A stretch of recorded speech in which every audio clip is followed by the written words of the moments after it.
Hello and welcome. I'm Vincent Makori and this is Africa 54. The situation remains volatile in the Central African Republic as clashes continue in the capital Bangui. The Red Cross says it found 11 bodies today, most burnt beyond recognition. A French military source says its soldiers were involved in overnight clashes after coming under attack from unidentified gunmen.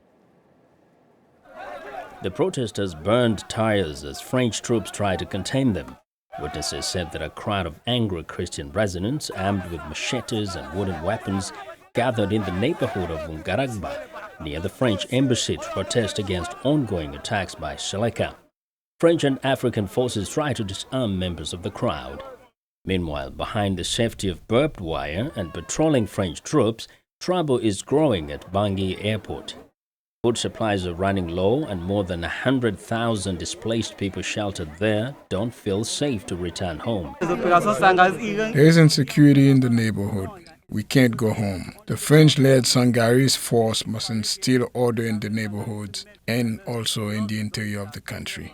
When they instill peace, we can go home. Without that, we cannot return home.